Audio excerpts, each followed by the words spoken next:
Olá, bom dia a todos. Bom dia, Rio Grande do Sul, 11 horas e 35 minutos. Hoje é quarta-feira, dia 1º de abril. Veja agora os destaques de hoje. Governador obriga comércio a ficar fechado até o dia 15 de abril. Mesmo assim, teve gente que abriu a loja na Serra. Ao vivo, o SBT Rio Grande vai tirar outras dúvidas sobre o decreto de hoje. Em Bagé aumenta o número de infectados. A cidade já tem 3 barreiras sanitárias. A gente mostra como está funcionando. A pandemia e a preocupação com a economia. O que as indústrias gaúchas fazem para conter a crise? E no Fala Comunidade, a arte aliada ao combate ao coronavírus. O SBT Rio Grande, a sua companhia na hora do almoço e que vai até a 1 da tarde, já está no ar.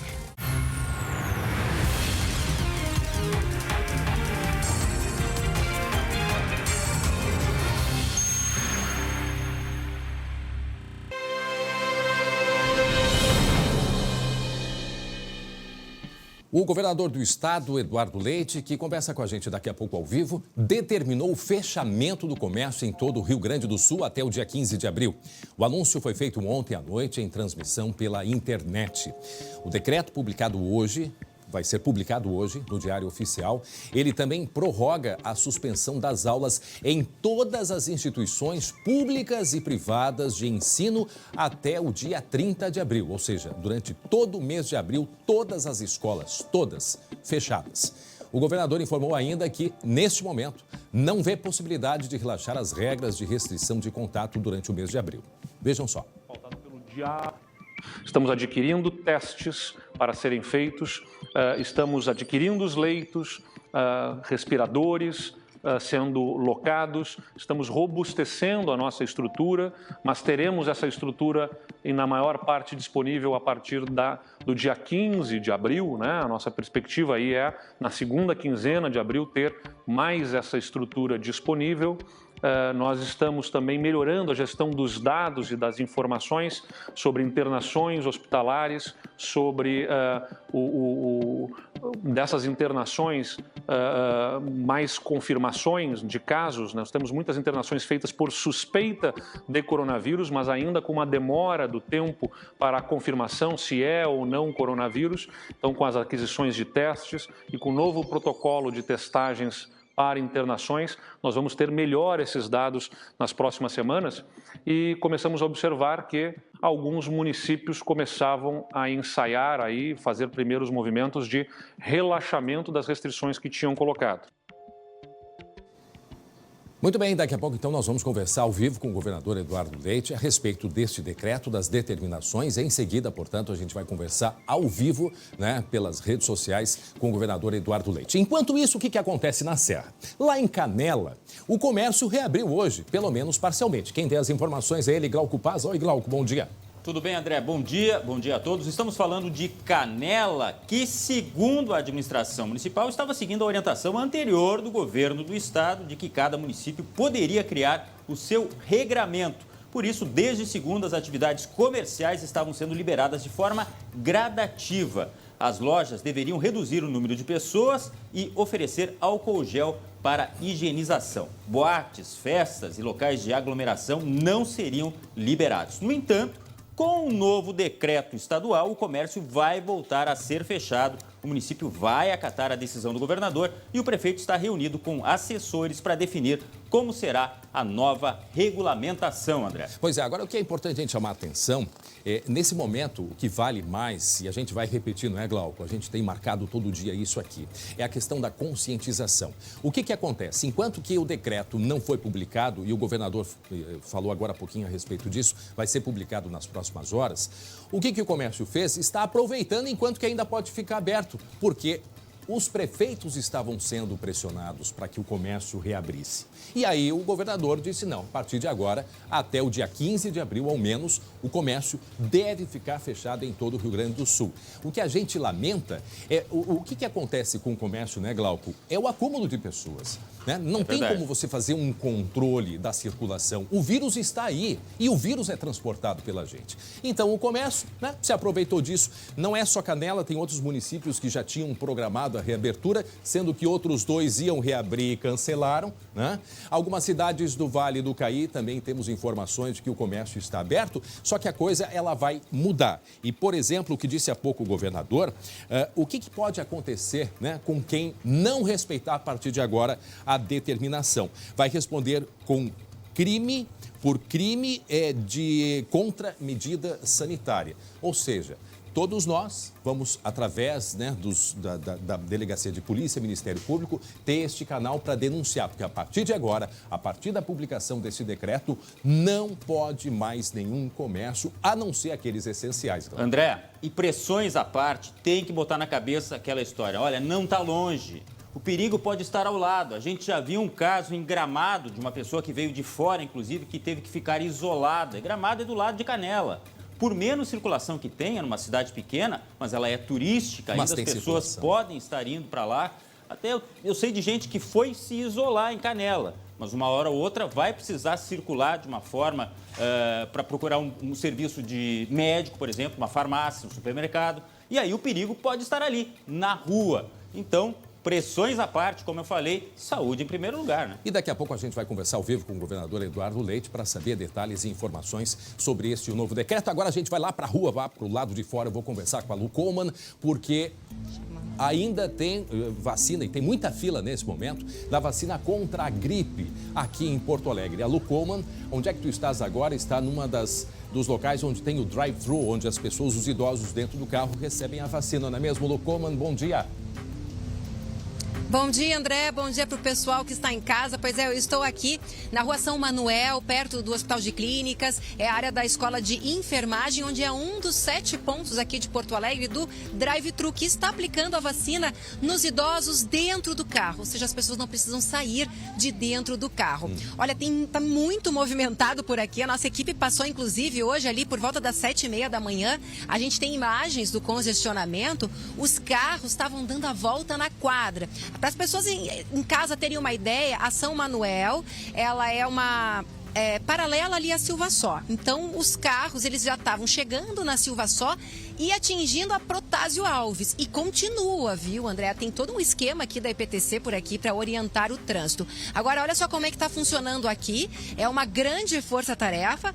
Os idosos chegam lá na fila, fazem tipo um pré-cadastro, recebem uma senha, aguardam, chegam aqui, não descem do carro e já recebem a dose da vacina. Eu conversei aqui com uma das coordenadoras que disse que 2.000 doses devem ser aplicadas aqui nesse ponto de drive-thru. A gente vê que alguns idosos, inclusive, são os próprios motoristas, né? Como aqui tem um carro, aqui tem uma senhora que trouxe, uma idosa ali que está no passageiro, está recebendo ali também a sua dose de vacina. E lá, olha lá, André, tem mais carros aguardando. Quando a gente chegou aqui, estava movimentadíssimo, viu? O Diga, André. Na verdade, o movimento começou bastante cedo, né? Já durante a madrugada, bem cedinho, muitos idosos já indo para a fila. O que a gente tem que chamar a atenção primeiro, até o dia 16 é esse período do idoso poder se vacinar. Houve uma antecipação, né, Lu? Então, assim, a gente compreende a situação, preocupação dos idosos. Aliás, é um pedido para que se vacinem, mas tem até o dia 16,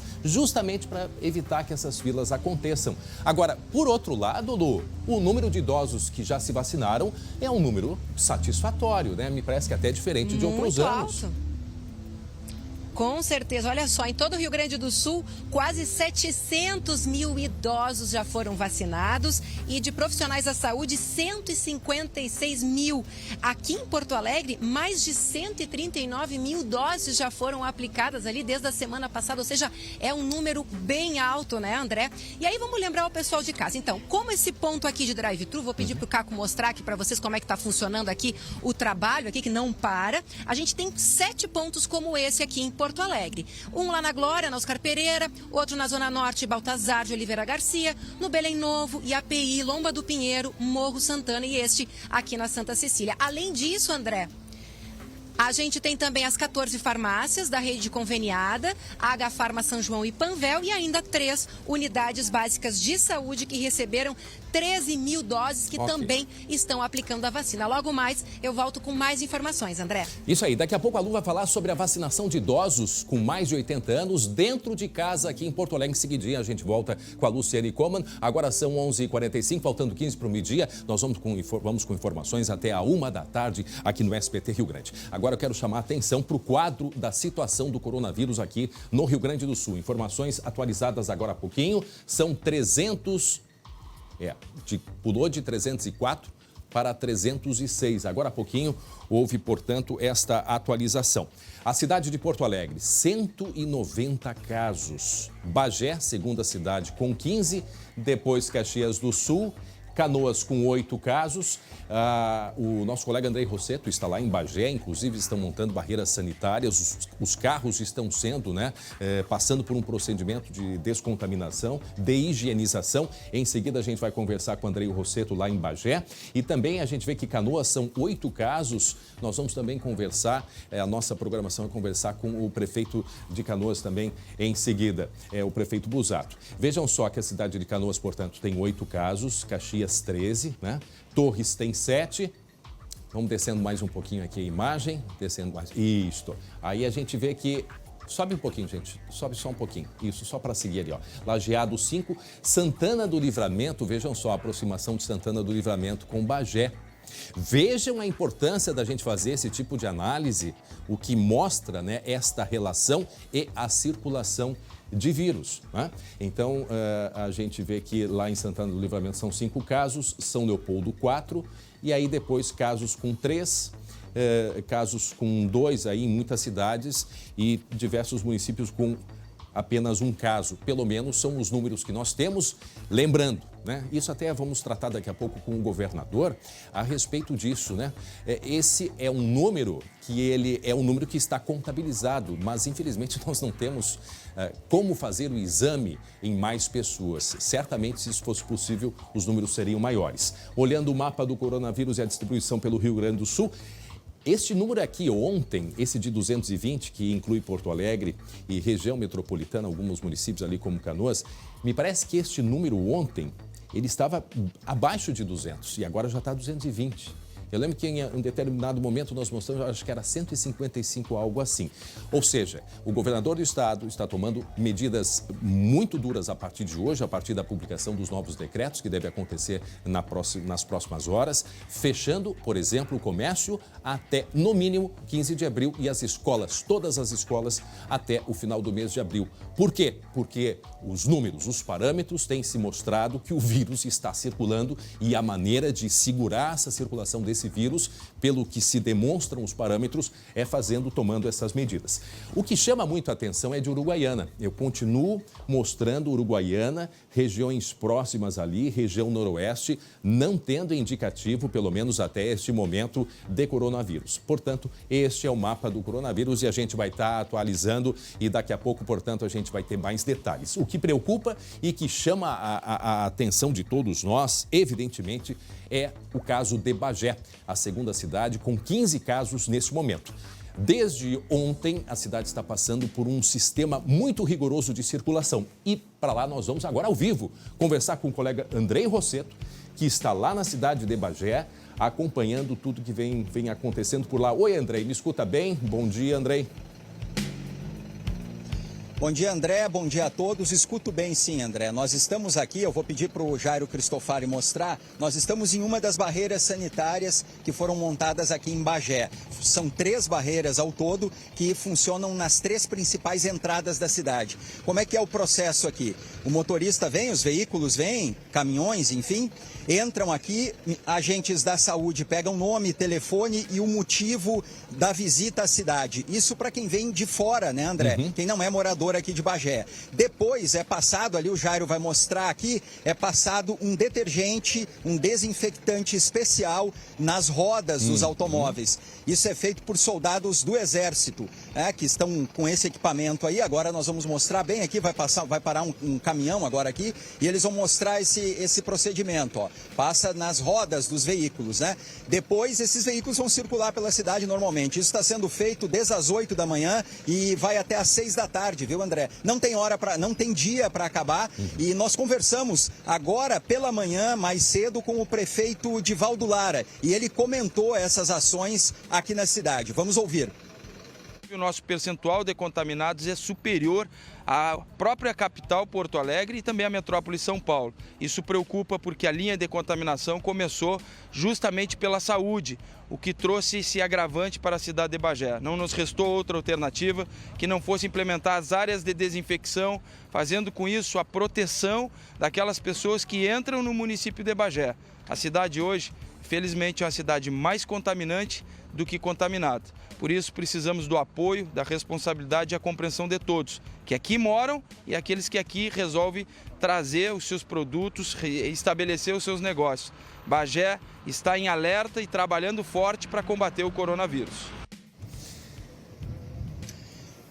André, a situação não é fácil, viu? Aqui em Bagé, não. São a população 120 mil moradores, né? Uma cidade que está com um coeficiente de contaminação muito alto, 15 casos. Eu conversei também com o secretário municipal de saúde, ele disse que o número de casos vai aumentar. E aqui tem uma característica, os casos começaram, os primeiros, dentro da Santa Casa de Bagé. Então o problema é sério, começou com os médicos. Desses 15 casos aí, mais da metade são de profissionais da saúde, André. E aqui a gente vai mostrar como é que é feito o procedimento. Aqui, ó, André, os agentes da saúde estão com a planilha, onde eles anotam ali o telefone, o motivo da viagem aqui na cidade, filas se formando, mas enfim, isso acontece desde as 8 da manhã aqui em Bagé para identificar e monitorar. Quem vem de fora é monitorado.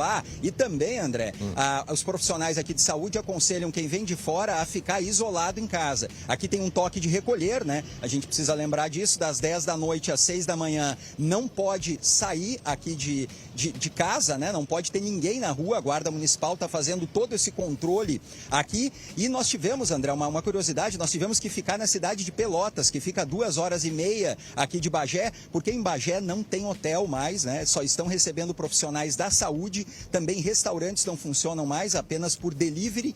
Então a situação está assim, uma situação de guerra, né? Um clima de guerra realmente aqui. O Exército dando todo o apoio, Brigada Militar dando todo o apoio. Né, e o prefeito conversa. É uma guerra e a gente vai rodar mais um trecho do prefeito para ele comentar a situação aqui da cidade. Vamos ouvir o prefeito novamente, Divaldo Lara. Sai do controle a partir do momento que temos o 15º caso, um caso fora da linha direta e indireta de contaminação do caso zero. Portanto, temos aí uma contaminação comunitária, alguém que foi contaminado e não conhecemos o seu contaminante, não está no nosso mapeamento. E esse é um detento do Presídio Regional de Bagé, que está em isolamento, está em prisão domiciliar, mas nos obriga a fazer um isolamento também na nossa unidade prisional aqui da nossa cidade. Importante para manter a saúde dos que lá trabalham e dos que lá estão cumprindo a sua pena. Muito bem, ele falou uma coisa muito importante. Deixa eu conversar com o Glauco Pazza, Glauco, porque o prefeito lá de Bagé, ele disse, mais do que sermos contaminados, nós estamos contaminando, né? Isso é um raciocínio muito importante de se fazer, por isso a necessidade de quem vai a Bagé não saia de casa, porque a chance de ser contaminado é muito grande. E começou pela saúde, começou pelo médico da Santa Casa, que foi contaminado e a partir dele também foi passando para outras pessoas. 15 casos, portanto, nesse momento lá em Bagé. Daqui a pouco voltamos a falar mais também com o Andrei Rossetto sobre essa situação e explicar o que está acontecendo lá na cidade. Agora, Glauco, a universidade, né, ela tem dado exemplos extraordinários nesse momento de crise, né? Principalmente para o enfrentamento aí do coronavírus. E beneficiando a área da saúde. Eu acho que foi um dos momentos mais importantes dessa relação, né, desta valorização do meio acadêmico que nós estamos dando, um meio acadêmico tão importante para todos. Exatamente. A gente tem um exemplo que vem aqui do Parque Tecnológico da Unicinos, que está produzindo máscaras de proteção facial para doação. O material vai ser destinado ao SAMU, Bombeiros e Hospital Espírita de Porto Alegre. As primeiras 200 unidades foram entregues hoje pela manhã. Eles conseguiram reduzir os custos graças a doações e também o trabalho de voluntários. Esse trabalho deve continuar, eles estão oferecendo inclusive o projeto para outras empresas que queiram fazer o mesmo. fabricar essas máscaras de proteção, André. Essas máscaras aí de material tipo um acrílico, elas ficam na frente, é o chamado anticuspe, né? Isso. É a proteção salivar, né? Muito importante nesse momento. Muito bem, gente, atenção, às 11h55 já temos o chamado do Palácio Piratini. Nós vamos conversar ao vivo, neste momento, com o governador do estado, Eduardo Leite, que já nos escuta. E já começamos, governador, chamando a atenção para o novo decreto que vai ser publicado em instantes. Eu queria que o senhor chamasse a atenção para os principais pontos, por favor. Muito bom dia, André. Bom dia aos telespectadores do SBT. Nós entramos com este decreto novo, que acabou de ser assinado, deve ser publicado em Diário Oficial Extraordinário nos próximos instantes. Em primeiro lugar, nós estamos unificando num único decreto todas as medidas que estão previstas de restrições no estado do Rio Grande do Sul. Nós tínhamos uma série de decretos, então isso causava alguma confusão, alguma dificuldade de compreensão, então unificamos num único decreto. E a grande novidade é que nós estamos restringindo as atividades comerciais em todo o território gaúcho. O que nós tínhamos feito lá desde o início desse processo do coronavírus foi, desde que se identificou em janeiro a incidência do coronavírus na China e se alastrando, nós instalamos um centro de operações de emergência, fizemos o nosso plano de contingência, prevendo nos nossos hospitais, em cada uma das regiões, o incremento de leitos de terapia intensiva, de internações clínicas. No início de março, quando tivemos os primeiros casos no Brasil e aqui no Rio Grande do Sul, fizemos suspensão de atividades dentro do próprio governo, medidas preventivas em relação aos servidores públicos, suspensão de eventos no estado do Rio Grande do Sul, a suspensão das aulas e depois decretos mais restritivos, suspendendo, por exemplo, ou estabelecendo regras para a circulação de transporte intermunicipal, transporte interestadual e mesmo para o transporte urbano. E agora nós estamos estabelecendo uma regra de restrição para o transporte, para o comércio em todo o território gaúcho. Alguns prefeitos já tinham tomado medidas mais restritivas antes, talvez de forma até precipitada, mas o que nós começamos a observar é que agora começariam a relaxar, quando é justamente agora, quando nós temos mais de 300 casos no estado, que nós precisamos ter regras mais rígidas. Então, estamos proibindo o comércio em todo o estado do Rio Grande do Sul até o dia 15 de abril. Mostramos há pouco o comércio de Canela aberto. Eles disseram que pelo menos até meio-dia, né, vão permanecer abertos. Agora, governador, o senhor tomou essa medida, né? Os prefeitos estavam recebendo muita pressão. Mas mais que isso, o senhor tomou essa medida porque os números estão assustadores. Eu queria que o senhor nos revelasse isso.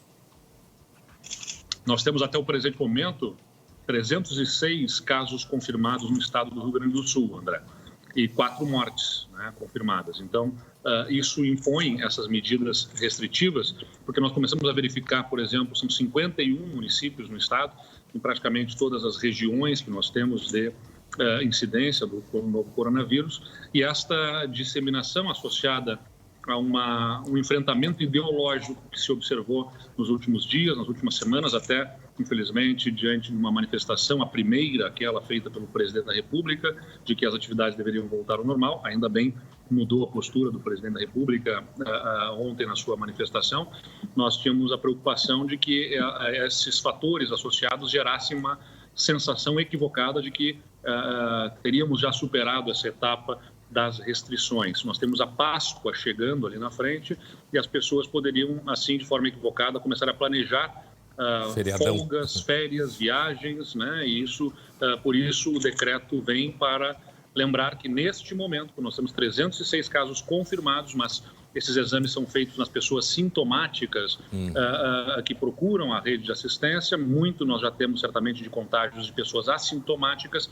É agora que nós precisamos ser mais restritivos, pelo menos até o dia 15 de abril, e as aulas suspensas até o dia 30 de abril. Governador, o que o cidadão deve fazer ao se deparar com um comércio que esteja abrindo? Porque tem o comércio que pode abrir, né? E ele deve denunciar, e eu pergunto isso, como fazer essa denúncia. Agora, tem muita gente que está usando o telefone, deixando o número de contato para que mande roupa para o fulano experimentar e por aí vai. Não é a hora disso, governador, não é verdade? Então, o que o cidadão pode fazer e onde procurar para denunciar essas pessoas? Nós temos vários órgãos de controle e de fiscalização, André. Nós temos o PROCON, nós temos a vigilância sanitária, as fiscalizações das prefeituras, Nós temos o Ministério Público também, que é um órgão de atuação importante para denúncias e para oferecer aí orientações também sobre como que devem proceder as autoridades sanitárias em cada um dos municípios. Então, essas instituições são importantes fontes aí e são aquelas que vão nos ajudar no cumprimento. E, claro, as prefeituras. É um crime de responsabilidade porque contraria, está previsto inclusive no Código Penal, que é crime contrariar a orientação da autoridade sanitária, especialmente no momento que a gente vive uma pandemia em que já temos inclusive decretos reconhecidos, tanto no âmbito nacional quanto no âmbito estadual, de calamidade pública. Bom, agora são 12:00 em ponto, nós estamos conversando com o governador do estado, uma conversa ao vivo, o governador Eduardo Leite, que está no Palácio Piratini. Governador, me perguntam muito a respeito, por que a indústria está autorizada a receber dezenas e centenas de funcionários e o comércio não está sendo permitido abrir as portas? Eu gostaria que o senhor explicasse para a gente, por favor. Porque a natureza do comércio, em primeiro lugar, reúne maior número de pessoas, cerca de 60% dos empregos estão no setor do comércio no estado do Rio Grande do Sul, e além de reunir maior volume de empregos, são as atividades que naturalmente, pelo que é a natureza da atividade do comércio, onde circulam pessoas, Ou seja, um item contaminado dentro do comércio, seja naquela arara onde se penduram as roupas com os cabides, seja nas superfícies de balcões, circulam centenas, milhares de pessoas. Então, além de ter a maior volume de empregos, é onde há circulação de pessoas, podendo contaminar muitas pessoas pela circulação de pessoas de diferentes perfis ao longo do dia. Na indústria, na construção civil, é diferente. Nós temos a circulação das mesmas pessoas, um volume menor de pessoas, são características completamente distintas. E, além disso, boa parte da indústria, numa cadeia produtiva,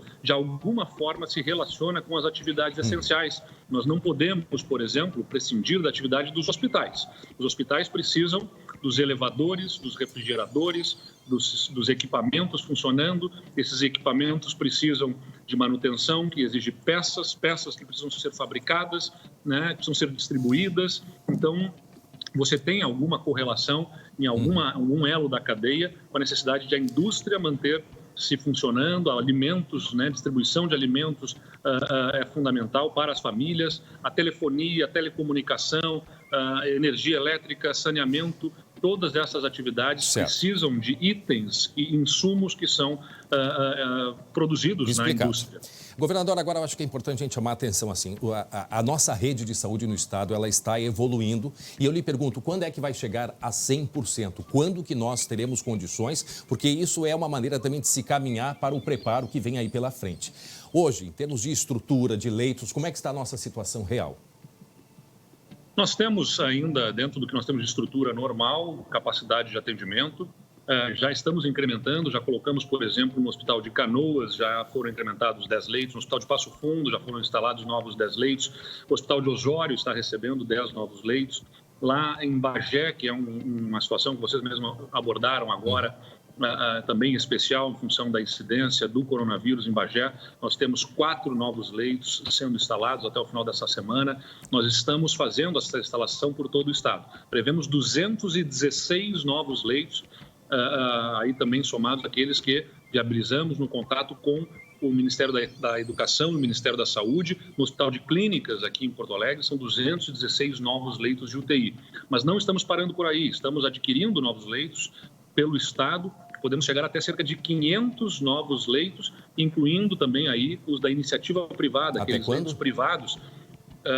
Nós temos a expectativa de ter essa disponibilidade até o final do mês de abril, que é o momento que nós verificamos, estudamos pelas análises, é quando nós vamos estar passando o nosso momento de maior dificuldade, maior provação aí do nosso sistema de saúde. Última semana de abril e início do mês de maio. Certo, final de abril e início de maio. O senhor vai rever esses números, esses parâmetros, a partir deste momento, quando? Se tem ideia de que até o dia 15 de abril o comércio fica fechado. Quando é que o senhor pretende rever esses números, governador? É uma das frentes mais importantes, dados monitorados constantemente. E os dados são dos testes, os exames que são feitos, nós continuamos fazendo os exames de acordo com os sintomas, vamos continuar acompanhando esse, mas estamos agregando outros dados, como os dos testes que serão feitos numa pesquisa científica que buscamos a Universidade Federal de Pelotas, e que reúne a Universidade Federal de Pelotas, a Universidade Federal de Santa Maria, a Universidade Federal do Rio Grande do Sul, a Universidade Federal do Pampa, a Universidade de Ciências da Saúde de Porto Alegre, uma pesquisa científica para identificarmos a prevalência, ou seja, uma espécie como o pessoal compreende pesquisa de opinião, pesquisa eleitoral, pega a população pelo perfil da população e aplica por amostragens essa pesquisa e vai identificando onde que está, né, havendo disseminação. Você vai fazer isso em pelo menos 4 rodadas e vai ser também um elemento de informação para nós, assim como as informações dos dados de leitos de internação, leitos clínicos e leitos de terapia intensiva. Todos esses números é que vão servir de subsídio para que possamos constantemente avaliar. Então, nós esperamos na próxima semana, tendo esses dados, podermos fazer a avaliação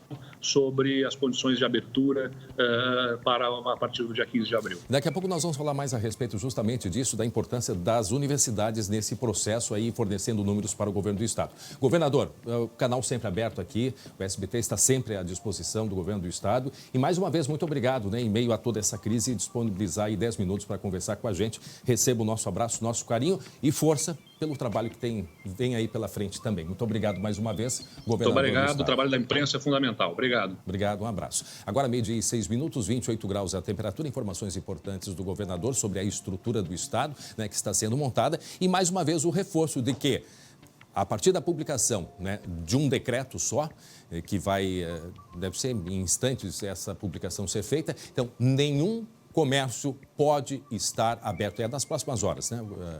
Estão detalhando alguns pontos, mas a partir disto, nenhuma loja, né, de comércio pode ficar aberta aqui no Rio Grande do Sul. Muito bem, agora 12h07. Sobre as indústrias, né? A questão econômica, logicamente, que ela é muito preocupante nesse momento e nós temos abordado este assunto aqui no SBT e por isso a gente vai falar sobre as indústrias agora, porque mais da metade das indústrias aqui do Rio Grande do Sul estão paradas, de acordo com o levantamento feito pela Fiergs. Aqui em Gravataí, na região metropolitana, por exemplo, a General Motors, né, a GM, suspendeu as atividades por 4 meses. Vejam só. O sentimento é de incerteza. A situação atual dentro da fábrica da GM é praticamente uma fotografia do que vem acontecendo no mundo. A pandemia do coronavírus atingiu em cheio as indústrias. Em Gravataí, a suspensão das atividades na GM já dura 10 dias. Cerca de 6 mil trabalhadores foram impactados, entre funcionários e fornecedores. O Sindicato dos Metalúrgicos e a empresa buscam alternativas. Por enquanto, a solução foi a suspensão temporária dos contratos, a redução salarial e férias coletivas até 12 de abril. Hoje nós estamos indo à votação por aplicativo no sindicato, aonde os trabalhadores vão decidir se querem ou não ficar em casa.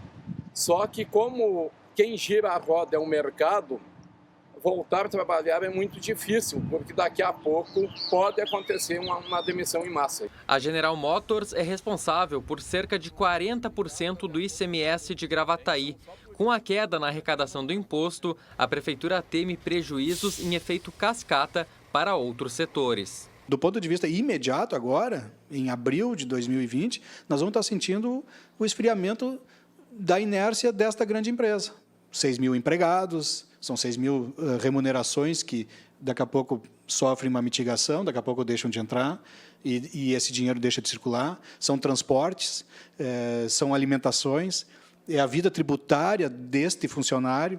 A GM é apenas uma das afetadas no estado. Uma pesquisa da Fiergs aponta que mais da metade das indústrias do Rio Grande do Sul está parada e já observa a queda na demanda pelos produtos. Também apontam dificuldades para conseguir matérias-primas e escoar a produção. Todo o movimento que seja feito em relação aos trabalhadores tenha, em primeiro lugar, como interlocutor o sindicato, porque há previsão constitucional no sentido da importância das normas coletivas, da negociação coletiva, da solução via negociação coletiva. Além do que, normas constitucionais prevendo que redução salarial e compensação de jornada, por exemplo, tem que passar por negociação coletiva.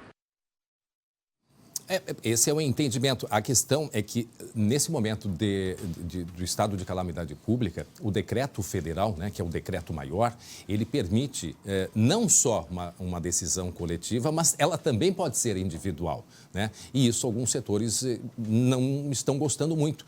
Mas, de fato, é isso, né? O decreto permite que as empresas negociem com seus funcionários. Por exemplo, uma pessoa que está menos de um ano na empresa, mas André, como é que eu vou entrar em férias? Como é que a empresa vai me dar férias se eu não tenho ainda um ano? Neste momento, isso é permitido. Até 31 de dezembro, valendo esse decreto, isto é possível de acontecer. É o que tem muitas empresas fazendo. Tem muitas empresas que estão dando férias, ou de 15 dias, ou de 30 dias, e mais que isso, as empresas podem antecipar até 2 férias. Então, há esta possibilidade, sim. Bom, cada empresa com a sua situação, aí nós entramos numa outra seara que aí é muito individual. Mas o decreto permite, né, esta possibilidade dos funcionários entrar. Primeiro foi a possibilidade de antecipar os feriados, tá? Até chegar o mês de abril. Houve essa possibilidade, muitas fizeram isso. A partir de agora, a partir de abril, tem empresas dando férias de 15 dias e depois pode cancelar férias também, ou dar 15 dias agora e depois dar mais 15 dias. Então, há todas essas possibilidades para garantir, justamente para o funcionário, que se mantenha o emprego. É um momento difícil para todos, não há dúvida disso. Este vírus, as consequências dele, não é só as pessoas, né, que são vítimas, que contraem o vírus e que ficam doentes. Ele atinge, de fato, toda a população. E é hora de todos estarmos, né, muito unidos neste momento. Bom, a Caixa Econômica Federal começa a pagar hoje o saque aniversário do Fundo de Garantia. Lembram aquela nova modalidade que foi permitida já no ano passado, que foi feita a opção? Então, a gente vai mostrar aqui na tela direitinho como é que vai acontecer. Aniversariantes de janeiro e fevereiro já pode receber, então, agora a partir do mês de abril e junho. E assim vai sucessivamente. Aproximadamente 900 milhões de reais, né, vão ser liberados para mais de 530 mil trabalhadores que nasceram em janeiro e fevereiro e fizeram a opção por esta modalidade.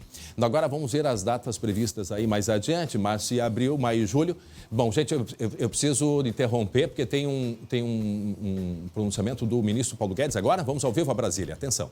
A descentralização que está sendo feita e que, como nunca aconteceu antes em tanta intensidade, aconteceu já em 2019. Existe sempre um pedido dos governadores de Lei Candir, que haja uma transferência de 4 bilhões, onde o presidente Bolsonaro está atacando. Quer dizer, na verdade, mandou sistemas de leis Candir, um sistema de segurança, toda nós mandamos 12 bilhões para estados e municípios. E já começamos esse ano agora mandando, então, 16, aconteceu já em 2019 para os fundos. Nós vamos fazer só um ajuste. Nós recebemos agora essa imagem ao vivo de Brasília, o ministro da Economia, Paulo Guedes, falando neste momento. E nós, em seguida, vamos trazer mais detalhes sobre mais um pronunciamento. Já tinha ontem à noite se pronunciado. Voltamos a Brasília? Vamos lá, vamos acompanhar. Fortalecer a Federação Brasileira. Então, o presidente, durante a campanha inteira, disse: o dinheiro tem que ir para a ponta, o dinheiro tem que ir para onde o povo está, onde o povo vive. É lá que está o problema de segurança, é lá que está o problema de saúde.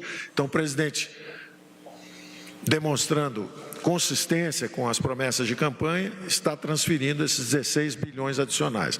Então, são quase 100 bilhões, 98 para uma ideia de auxílio emergencial, e mais 16 direto para os estados e municípios. Além disso, também a promessa de ajudar os brasileiros a manterem seus empregos. Então, vem 51 bilhões do nosso programa trabalhista, que dá às empresas várias possibilidades. Por exemplo, podem reduzir jornada de trabalho 20%, 25%, 30%, que o governo cobre essa diferença de salário. Se o trabalhador, se a empresa está com dificuldade e quiser reduzir 20%, 25%, 30% do salário, o governo vai lá e paga os 20%, 25%, 30%. Estamos acompanhando ao vivo de Brasília, portanto, sancionado e anunciando mais recursos e mais que isso, né? As propostas para manter os empregos mediante a toda essa situação do coronavírus. Portanto, liberados os R$600 chamado Corona Voucher. Acompanhamos. Da mesma forma, estamos abrindo um crédito, o Tesouro está lançando, ou seja, é um crédito de ajuda mesmo, está sujeito a perdas, pode ser que seja perdido, está sendo lançado como ajuda do Tesouro mesmo, é déficit primário na veia. Mas nós estamos mobilizando também o sistema bancário, eles também têm que botar recursos. Então, nós estamos botando 34 bilhões e eles botam 6 bilhões, num total de 40 bilhões, que também vai na veia, é o que nós chamamos de FOPAS, é a folha de pagamento de salários. Então, muito bem, o SBT acompanhando ao vivo o pronunciamento lá de Brasília, presidente, ministro Paulo Guedes, anunciando que era um lado que nós estávamos preocupados e aguardando definições, portanto aí... R$600 o Corona Voucher, que é um benefício que pode ser até 2 por família, chegando a R$1.200. Agora vão ser estabelecidos os critérios para que imediatamente as pessoas possam ter acesso a esse recurso, que são aqueles trabalhadores informais. E o que o ministro disse agora há pouquinho, que os bancos também vão ter que ter a sua participação. É que os bancos estavam aguardando os passos seguintes a serem tomados pelo governo, porque muita gente também, em muitas empresas, precisam tomar empréstimos a partir de agora, certamente com alguns benefícios que não se tinha antes, para que se faça o quê? Se mantenha a economia. Há pouco eu falava, a indústria tem esta possibilidade de dar férias, até antecipar 2 férias adiante, mas precisava desta informação que está sendo passada nesse momento, para que se mantenha, portanto, a economia. Bom, voltamos então agora ao saque aniversário que eu estava falando para vocês, que é uma nova modalidade, lembram? Teve o saque imediato e o saque aniversário, que é a opção que se faz por telefone, se credenciava para isso. Então aqui estão, a partir de abril agora, quem faz aniversário em janeiro e fevereiro pode, e que fez a opção, pode fazer a retirada do dinheiro, período de saque entre abril e junho. Lembrando que quem opta por esta opção, e de repente diz assim, não quero mais essa opção, quero voltar para o sistema antigo de retirada do saque, só pode daqui a 2 anos. Isso é inevitável. Quem faz aniversário em março e abril vai poder retirar o dinheiro de maio a julho. Quem faz aniversário entre maio e junho vai poder retirar o dinheiro entre junho e agosto. Quem faz aniversário em julho, entre julho e setembro, faz a retirada. Quem faz aniversário em agosto, entre agosto e outubro. Quem faz o aniversário em setembro, retira entre setembro e novembro. Aniversário em outubro, entre outubro e dezembro. E quem faz aniversário em novembro, entre novembro e janeiro. E agora acho que está faltando o mês de dezembro, né? Está faltando o mês de dezembro aqui na nossa, acho que a tabela seguinte pode ser. Aí certamente quem faz em dezembro deve retirar entre janeiro e fevereiro. Portanto, só faltou esse detalhe aí, mas apenas esse ajuste aí. Portanto, saque aniversário, quem fez a opção já pode retirar entre abril e junho. Muito bem, agora meio-dia e 18 minutos, meio-dia e 18. Está na hora do esporte aqui no SBT Rio Grande. Até já.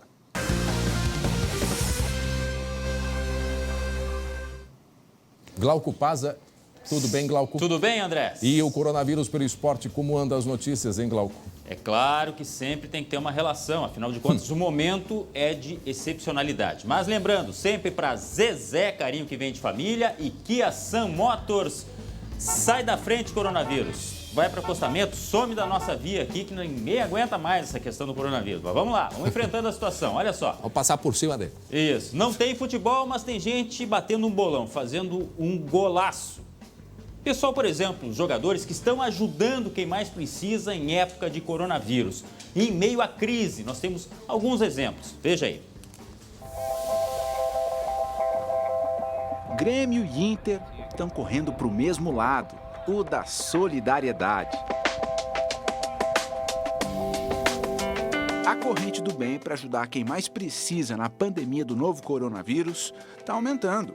O governo do estado pediu para usar o Gigantinho até o dia 30 de junho e já está de olho no Beira-Rio e na Arena do Grêmio.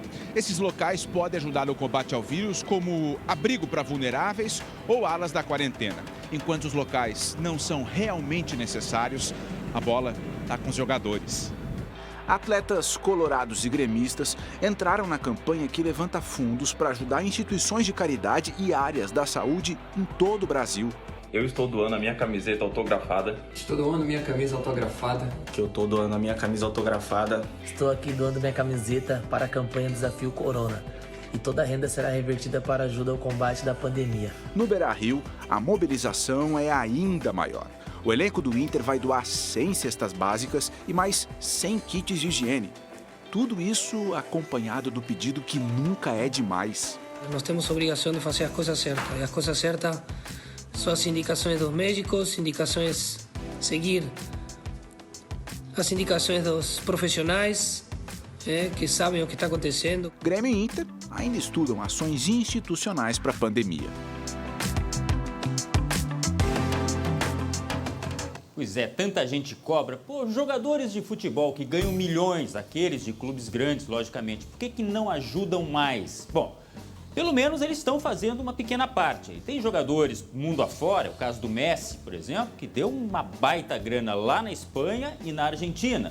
Quem sabe alguns jogadores aqui do Brasil também possam contribuir mais, né? Mas alguma coisa já está sendo feita, é isso que interessa, né, André? Neste momento, todo mundo tem que dar, nem que seja uma parcelinha de ajuda. E eles estão mostrando aí que estão, pelo menos, dispostos, viu? O português... Cristiano Ronaldo? Cristiano Ronaldo, o cara é espetacular, né? O cara não tem tatuagem para poder continuar fazendo doação de sangue. Isso já de muito tempo. E ele abriu todos os hotéis que ele tem para receber as pessoas, porque há um fato importante nisso, as pessoas que contraem e precisam de isolamento, é importante elas não ficarem em casa com a família, ficarem no local reservado. E aí fez isso, ele abriu os hotéis para que essas pessoas possam ficar então isoladas fora do núcleo familiar. E nós temos que levar em conta que essas pessoas são exemplo para a sociedade. Por isso que a gente, quando fala que o Renato vai para a praia, isso é um mau exemplo. Em vista daquilo que a gente está pedindo, fique em casa, enfim. Mas tem muita gente que é exemplo e é isso que a gente quer mostrar aqui. Afinal de contas, os bons exemplos têm que ser mostrados. E ele, às vezes, não vem só de dentro do campo. Olha a torcida fazendo a sua parte. Essa é a torcida Guarda Popular, uma torcida do Internacional. A gente fala, às vezes, de confusões envolvendo torcidas, mas quando tem boas ações, tem que mostrar também. A Guarda Popular fez arrecadação de donativos, de dinheiro através das redes sociais e entregou hoje pela manhã, em Alvorada, 100 kits de alimentos e produtos de higiene. Só para ter uma ideia, André, é tudo que os jogadores do Inter querem entregar através da campanha que eles estão fazendo também entre os próprios jogadores. Quer dizer, uma iniciativa louvável, 100 kits com alimentos e produtos de higiene. Tem um telefone que a gente vai botar na tela, inclusive, para as pessoas que quiserem colaborar com dinheiro, com produtos, enfim, com alimentação. E eles vão fazer, no fim de semana, essa mesma doação em Gravataí. Só em locais carentes, locais realmente que são mais necessitados. Olha, parabéns. Geralmente é a torcida que bate parabéns. Agora a gente está batendo palmas, dando os parabéns aí para a torcida do Internacional, viu, André?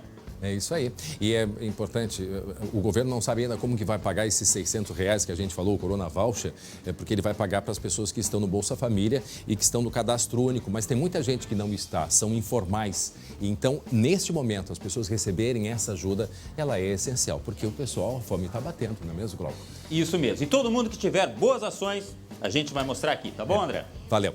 E só fazer um registro rapidinho. Eu escutei ontem à noite o presidente do Inter falando, já está curado do coronavírus, está super disposto, e também o presidente do Grêmio, os o dois. do Bonzan, também os dois. Esse Grenal deu empate aí. Exatamente, os dois estão bem, mas vão se manter em casa, né? Preservando aí o momento que existe ficar em casa. Um grande abraço, obrigado, Glauco Paz, até daqui a pouco, 12h23. Olha só, você vai ver ainda hoje, a gente vai com notícias até 1h da tarde aqui no SBT Rio Grande. Aonde que tem vacina, afinal de contas, aqui em Porto Alegre?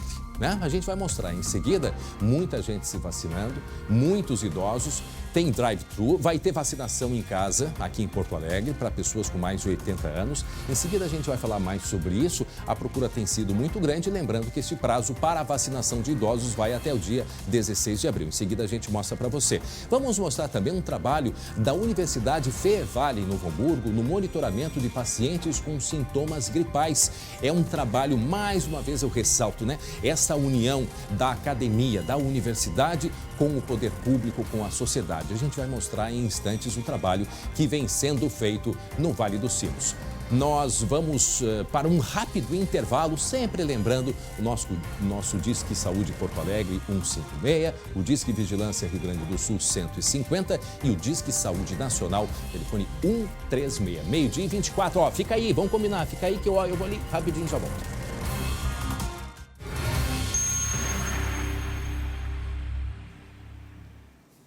Já estamos de volta, agora meio-dia e 28 minutos. Vamos até a 1h com muita informação para você. Agora a gente vai falar sobre o uso de respiradores mecânicos, que é fundamental para o tratamento da Covid-19, né? A doença provocada pelo novo coronavírus.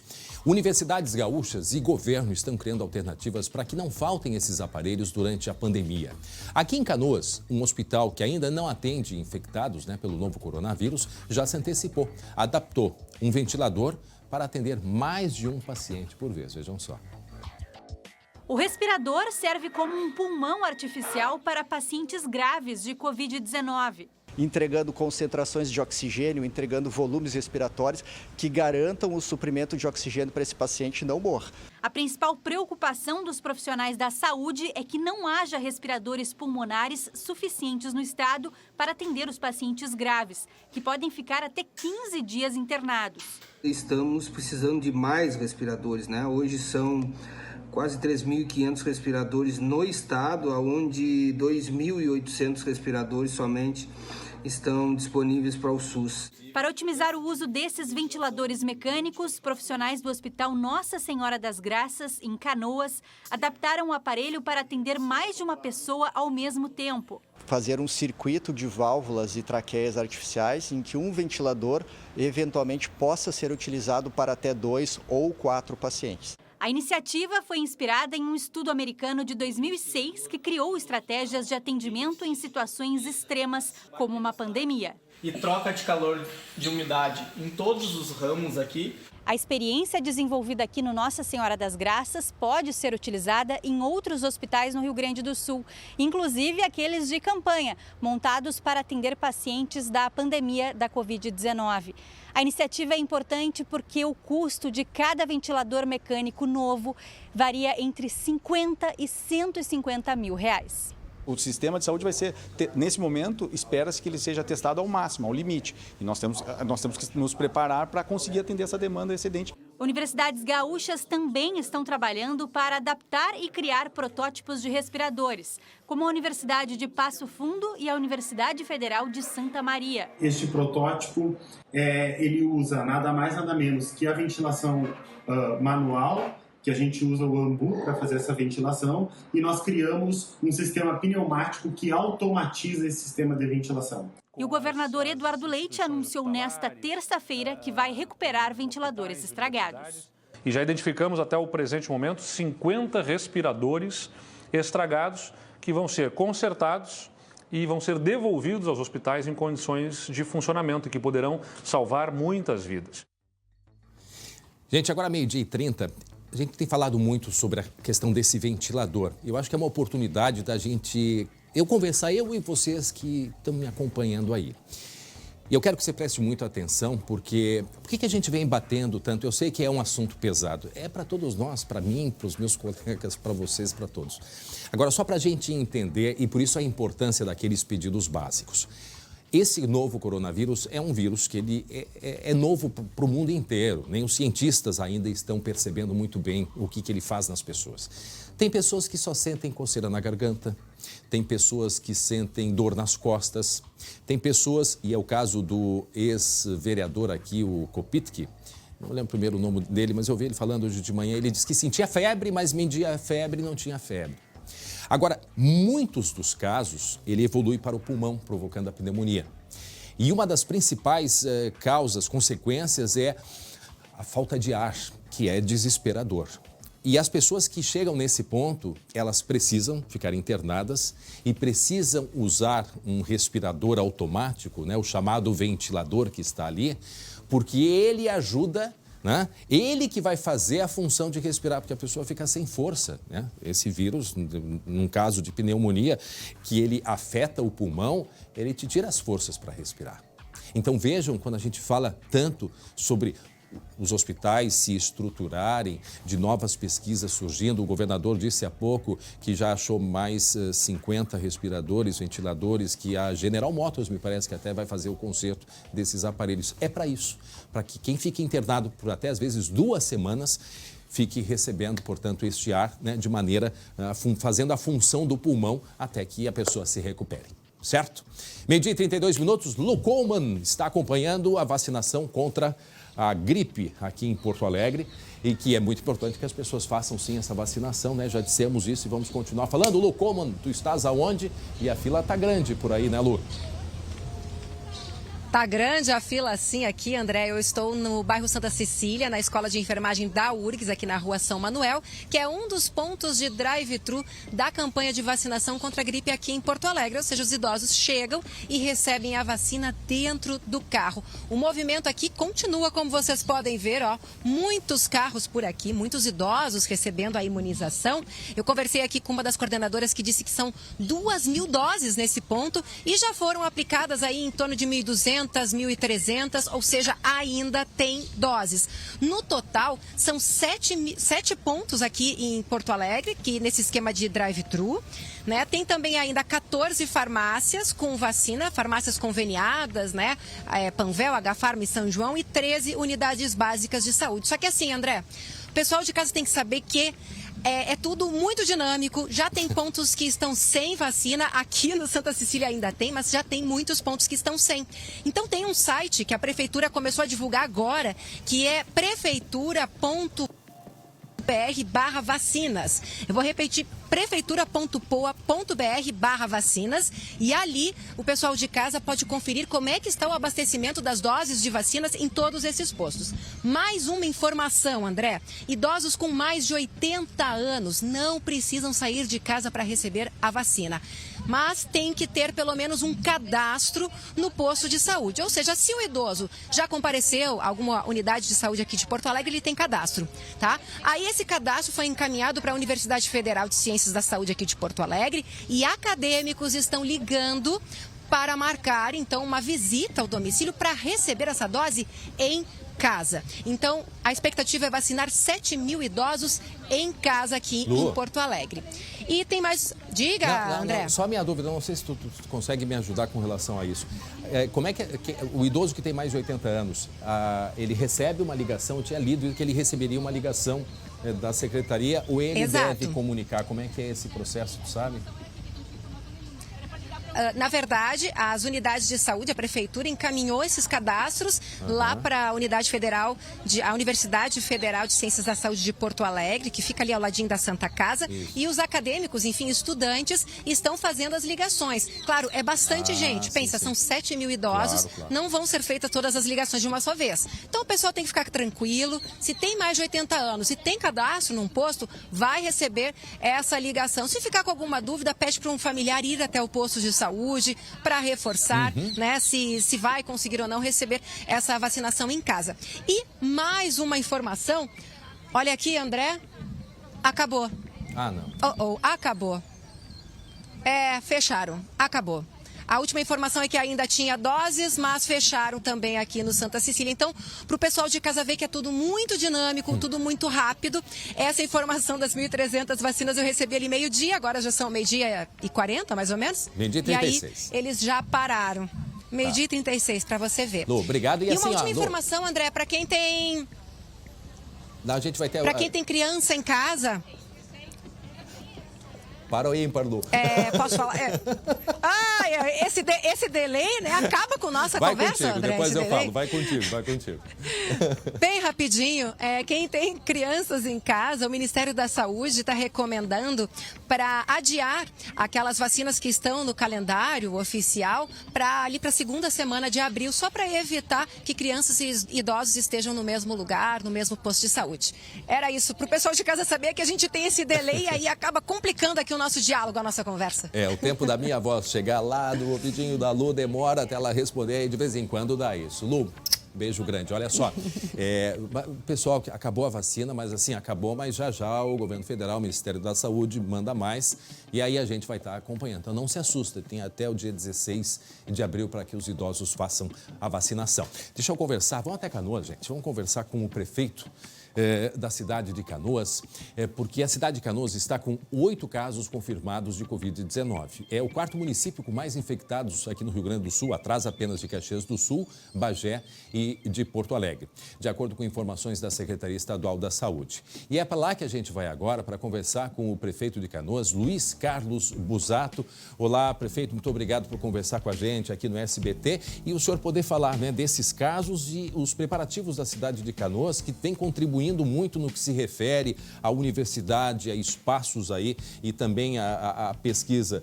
Obrigado mais uma vez, prefeito. Obrigado, André. Obrigado, é uma satisfação poder conversar com a SBT e de poder informar vocês aí a situação de Canoas. Nós estamos efetivamente aqui com 8 casos confirmados. Felizmente deu uma estabilizada nos últimos dias, talvez até pelas ações que nós estamos fazendo aqui de restrição de comércio, restrição de circulação de pessoas, muito mais no centro do que na periferia. Infelizmente, na periferia, o pessoal ainda não caiu a ficha, né, da gravidade desse momento. Como tu disseste agora há pouco, o nosso grande problema é tentar amenizar essa curva para que ela não seja muito intensa nesse primeiro momento, porque nós temos um limite aqui de capacidade de leitos, principalmente com os tais de respiradores, que é a grande preocupação, acho que no Brasil e no mundo inteiro, né? E o motivo de que muita gente tem morrido é exatamente esse: termos mais doentes graves necessitando de respiradores do que a capacidade que nós temos. Nós aqui em Canoas temos 57 leitos de UTI, sendo que 40 deles destinados exclusivamente para a Covid, né, e os outros para as doenças que continuam, né? Prefeito, porque o restante não para, né? Pois é, nós estamos mostrando imagens aqui, o Exército tem auxiliado na montagem, né, de leitos.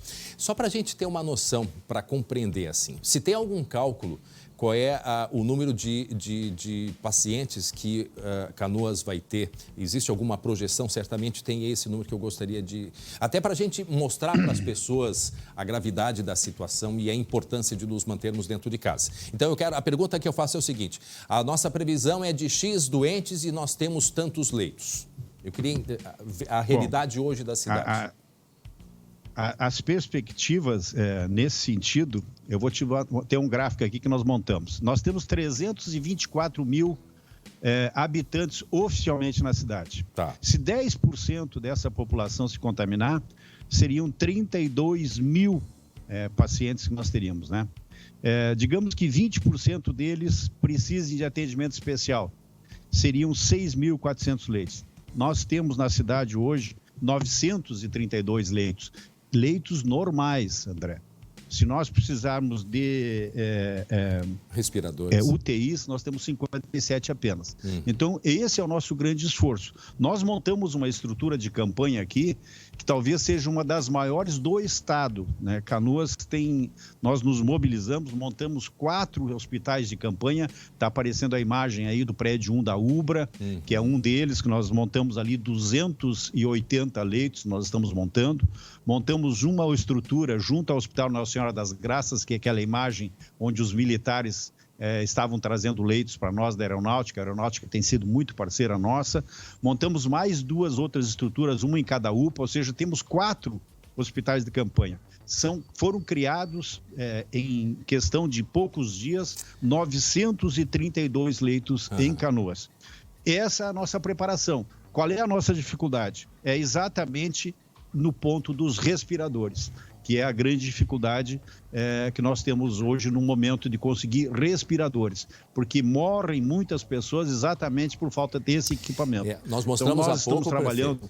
Nós mostramos há pouco, inclusive, nós mostramos há pouco uma reportagem, muitos estudos têm sido feitos, né, sobre a criação, fabricação emergencial de respiradores, recuperar respiradores, porque eles são essenciais para um grupo que pode necessitar e certamente vai necessitar desses respiradores. A gente está olhando também essas imagens. É o pessoal da Base Aérea de Canoas que tem auxiliado vocês ali, né? Esse é o pessoal da aeronáutica aí que esses aí são os 23 leitos que nós montamos junto ao Hospital Nossa Senhora das Graças. Hoje de manhã eles estão trazendo mais 40 leitos que nós estamos montando no prédio 1 da UBRA, que fica junto ao Universitário. A aeronáutica tem sido uma grande parceira nossa. Mas o problema é esse mesmo, André, é a falta de respiradores. Esses médicos aí do Nossa Senhora das Graças criaram um sistema de ampliar de 1 respirador para 4, isso é ótimo, porque nos dá um respirador que serve para 4 pessoas, né? Tomara que isso dê tudo certinho.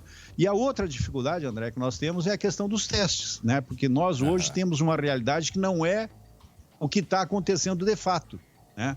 Estamos com 8 casos em Canoas, mas provavelmente o número de infectados seja muito maior que isso. Por quê? Porque nós estamos voando no escuro. Não temos testes, os testes devem chegar daqui uma semana. Vocês têm ideia desse número, ao invés de 8 que são oficiais porque fizeram os testes, esse número de casos suspeitos são quantos? Eu vou chutar um número aqui, porque a gente não tem, tá tudo no escuro, mas talvez 10 vezes mais do que isso, André. Minimamente isso, 10 vezes mais. Pelas informações que se tem junto à sua esse equipe é o quadro. aí. De fato, porque esses números que a gente tem oficiais são números comprovadamente, porque os testes foram feitos e os testes são muito poucos. A cidade o senhor tem recebido aí testes também de alguma previsão que receba novas possibilidades, né? Como é que se chama o teste rápido, né, do coronavírus? O teste rápido. A previsão é chegar agora até o final da semana. Nós estamos recebendo aí, parece que 1.500 testes, né? Mas esses testes vão servir para nós usar prioritariamente na equipe de saúde. Nós não podemos ficar sem médicos. Então, nós não podemos sair, infelizmente, gostaríamos de fazer isso, sair pela cidade inteira testando as pessoas, né? Com o mínimo sinal. Mas, infelizmente, não é essa a perspectiva que se apresenta. E, enquanto isso, o comércio também, a partir de agora, fechado aí na cidade, né, prefeito? O comércio já estava fechado, nós fechamos desde o dia do primeiro anúncio do governador. Há uma pressão muito grande, evidentemente, das pessoas querendo que o comércio abra, né? Mas a cada vez que uma pessoa me pergunta, mas nós vamos quebrar, eu digo, mas o que tu prefere? Quebrar a empresa ou morrer teu filho? A realidade é essa, né? Ou morrer teu pai, né? É isso aí. Então, esse é o drama que nós temos hoje. É uma escolha que é difícil. Mas temos que enfrentar e vamos passar por isso. Luiz Carlos Busato, prefeito de Canoas, muito obrigado pela entrevista, pela conversa aqui com a gente, tá bom? Obrigado, André. Obrigado pela oportunidade aí. Sorte para todos nós. Isso aí. Muito bem. Agora eu vou falar sobre a cidade de Novo Hamburgo, no Vale dos Sinos, porque lá em Novo Hamburgo, os estudantes da Universidade Fevale estão trabalhando em parceria com a prefeitura. Os acadêmicos fazem um monitoramento dos pacientes que procuram atendimento nas unidades de saúde com sintomas gripais. À frente do telefone, estudantes do último semestre dos cursos da área da saúde. No outro lado da linha, pacientes com sintomas gripais isolados em casa. Esses pacientes que são triados e que passam para cuidados domiciliares, então, eles são contatados, a gente faz o monitoramento clínico desses pacientes, a gente faz o acompanhamento da situação familiar, né, quantas pessoas existem na residência. Os pacientes que têm piora dos sintomas, eles são orientados, então, a retornar o seu contato junto ao centro Covid, e os pacientes que estão se sentindo melhor ou ainda estão com estabilização dos sintomas permanecem em isolamento domiciliar até a prescrição médica. O trabalho é uma parceria entre a Universidade Fevale e a Prefeitura de Novo Hamburgo. É muito enriquecedor para a gente, porque a gente pode contribuir para outras pessoas também, né? A gente está ajudando, tentando aí ajudar na linha de frente o pessoal da área, porque a gente é da área da saúde, então a gente está tentando fazer o máximo possível para ajudar essa situação que está acontecendo, né? O controle é feito, em geral, a cada 48 horas. Mais de 100 pessoas já receberam as ligações. E todo dia, a Secretaria da Saúde de Novo Hamburgo encaminha uma nova relação de casos para serem monitorados. A maioria dos pacientes apresenta sintomas leves. Os formandos já realizaram cerca de 300 ligações. Uma iniciativa que agrega conhecimento aos estudantes e leva conforto a quem está cumprindo o isolamento social. A gente observa que as pessoas se sentem muito gratas pela ligação, né? Existe alguém que faz uma acolhida e que faz esse monitoramento, que é importante nessa situação de isolamento e de contingenciamento da pandemia. Essas são iniciativas, porque o que acontece? O sistema de saúde está precisando se organizar. Né? Então, inclusive em muitos hospitais, a parte de coronavírus ela fica, por um lado, né, fora do hospital, para que evite também com isso a infecção. Então, tudo está sendo muito organizado. E por isso a participação acadêmica desses estudantes ela é essencial para que dê um apoio de pessoas, porque tem muitos. Olha o que disse o prefeito ali de Canoas, tem muitos pacientes, muitos técnicos, enfermeiros que estão ficando doentes. Olha o caso lá de Bagé, né, do médico da Santa Casa de Bagé, que foi o primeiro a ser infectado na cidade. Então, este apoio dos estudantes é essencial na organização de todo o sistema. Tá aí, que bom a gente ver a academia prestando esse serviço muito importante nesse momento, né, para a sociedade toda de um modo geral. Bom, agora eu quero voltar à redação para falar sobre o traficante Fabrício Santos da Silva, o Nenê, pois ele foi solto hoje de manhã do Presídio Central. Por quê? Porque ele está no grupo de risco do coronavírus, Glauco Pazza. Isso mesmo. Olha o histórico. O Nenê liderou a construção de um túnel para fuga em massa do Presídio Central em 2017 e foi condenado a mais de 40 anos por tráfico de drogas. Ontem, a Polícia Civil prendeu um arsenal com um dos integrantes da quadrilha de quem? Do Nenê, em Campo Bom, no Vale dos Sinos. 7 fuzis, uma submetralhadora, 5.000 cartuchos para fuzis e alguns quilos de crack estavam escondidos dentro de uma casa de classe média. A polícia chegou até o local depois de uma denúncia anônima. O homem que estava no local é integrante da facção liderada por quem? Pelo Nenê. Como você disse, André, Fabrício Santos da Silva, o Nenê, ele é do grupo de risco de contaminação pelo Covid-19 por ter hipertensão. Ele é hipertenso e por isso foi liberado nesta manhã. O Ministério Público do Estado vai recorrer da decisão. Pois e aí agora... é aquela discussão que a gente tem, né? Como é que é feita essa avaliação para determinar quem sai? Pois olha, é difícil a gente falar, precisava de horas para ficar conversando. Agora, eu não sei se dentro da prisão, acho que a chance dele ter algum problema é muito menor. Ele está ali confinado, né? Quer dizer, no final das contas é o que eu ouvi esses dias, é a gente que fica confinado e eles continuam soltos por aí, né? É uma matemática muito difícil. Lembrando que são 4.000, né, Glauco, que a gente tem falado aqui, pelo menos 4.000 presos que foram os últimos soltos dados divulgados há aqui pouco no Rio Grande. Dá uma diferença de 4.000 em relação aos números apresentados antes da crise do coronavírus. Sendo que em muitos casos o Ministério Público está recorrendo, tentando reverter esta situação. Mas agora, depois que saíram da prisão, tu acha que eles vão estar aí à disposição da justiça para voltar para a cadeia, Glauco? Fala sinceramente, tu acha? Acho muito difícil, né? Para ser otimista, acho muito difícil. Não, e não tem nem os tornozeleira eletrônica também, não tem, né, Glauco? Não. Tudo bem, valeu, obrigado, Glauco Pazza. Agora 12h50, voltando 10:50, a gente vai até 1h com informações. Agora é o momento do Fala Comunidade, né, que a gente tem mostrado. O Fala Comunidade segue engajado contra o coronavírus. E hoje o Rafael, foi visitar a Vila São Lucas, aqui em Viamão, e vai nos mostrar que a arte também está ajudando no combate ao Covid-19.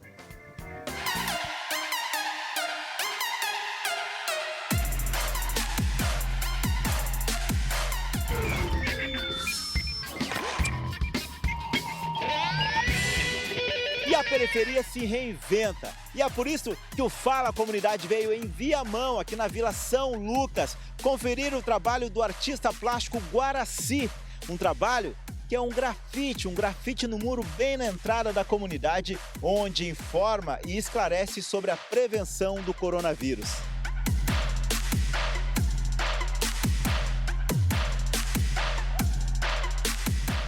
Estou fazendo a minha parte, contribuição para a prevenção do coronavírus, tá?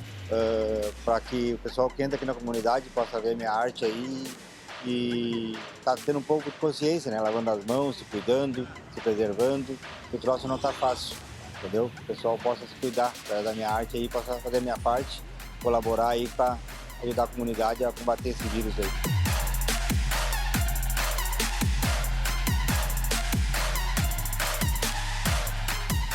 Para as pessoas lerem e se prevenir, né? Tem muita gente que não tá levando a sério.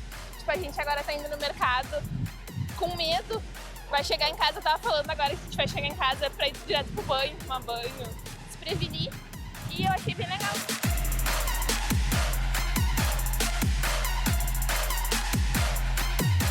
Previna-se você também. Se não tiver gel, lave as mãos com água e sabão.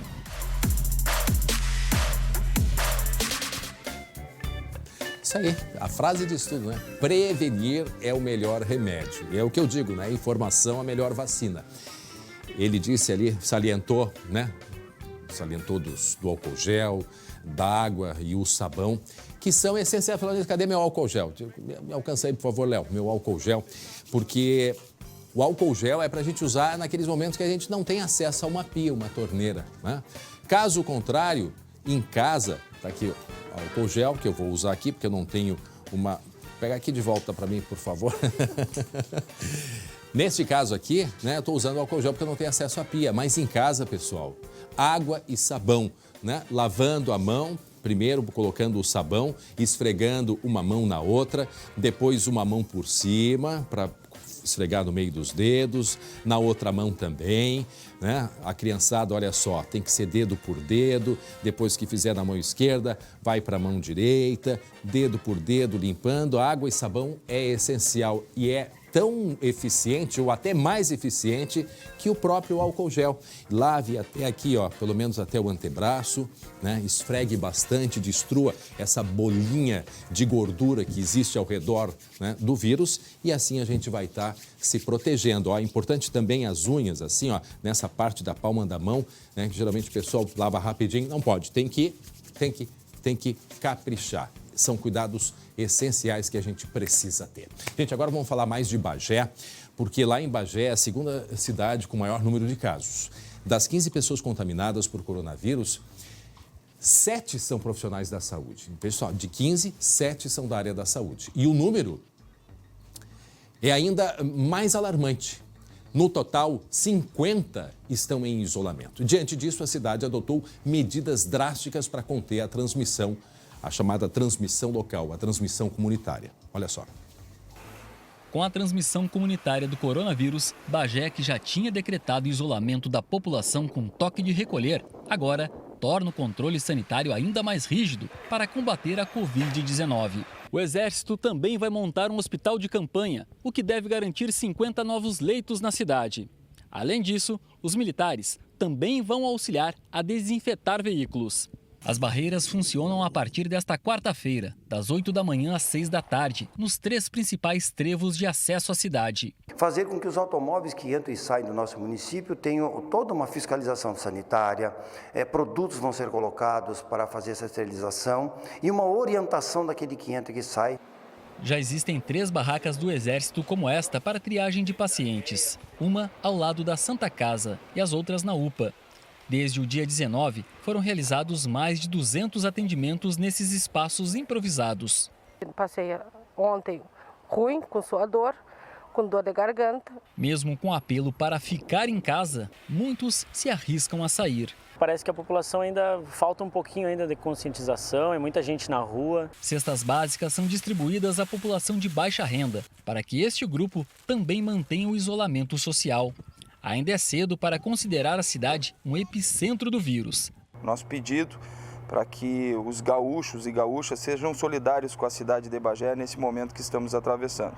São muitos homens, mulheres, trabalhadores que estão em isolamento com filhos pequenos, com idosos dentro dos seus lares. Na tarde desta terça-feira, o governador Eduardo Leite anunciou a liberação de R$340 mil para Bagé, além de equipamentos de proteção. Na próxima semana, chegam os kits de teste rápido e os pesquisadores coordenados pela Universidade Federal de Pelotas para mapear o avanço do coronavírus na cidade. Trabalhamos para concluir até o próximo sábado a implantação de 4 novos leitos de UTI lá em Bagé.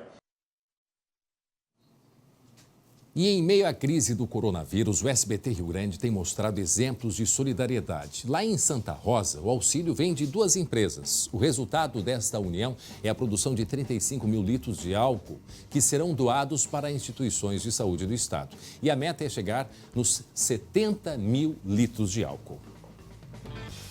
35 mil litros de álcool e um gesto de empatia. O produto doado pela União da Indústria da Cana-de-Açúcar é envasado por uma empresa de produção de biocombustíveis em Santa Rosa. O destino? Hospitais, unidades básicas de atendimento e outros serviços do sistema de saúde de municípios gaúchos que combatem o coronavírus. Contribuindo para a prevenção da disseminação do coronavírus, uma vez que será distribuído para todo o estado do Rio Grande do Sul. Estão previstos novos envases até chegar a 70 mil litros de álcool para doação. Muito bem, agora ao vivo, Glauco Paz, as últimas informações dos números aqui no estado. Glauco.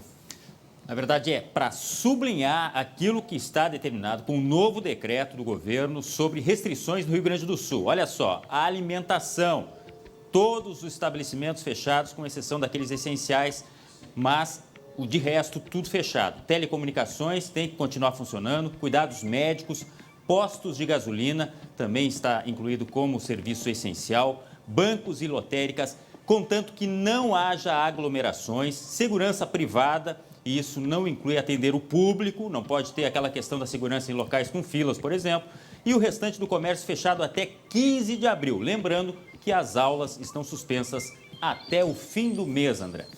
Agora são informações que a gente vai aos poucos também compreendendo e explicando com mais detalhes, né, para o nosso telespectador. São medidas que vão ser publicadas agora, né? O novo decreto, o único decreto, vai ser publicado agora nas próximas horas, certamente durante a tarde, e a gente vai poder, então, depois ir passando, né, as orientações do que significa cada um, mesmo a alimentação, né, se vai poder só a teleentrega ou o delivery, né, que tu vai poder lá buscar. As especificações, né? Exatamente, aí a gente aos poucos vai E lembrando que o presidente falou há pouco também, anunciando que vai colaborar com as empresas que tiverem que reduzir a carga horária dos trabalhadores para que não haja demissões.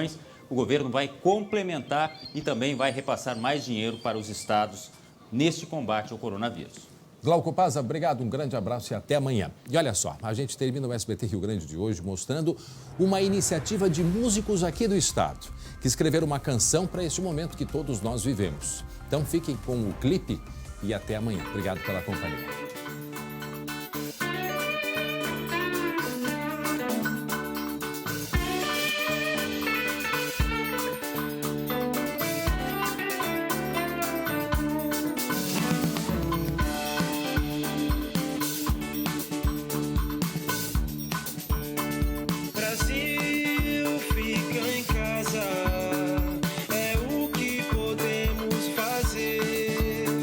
Fazer nossa parte pra gente poder renascer. Em casa nós vamos vencer.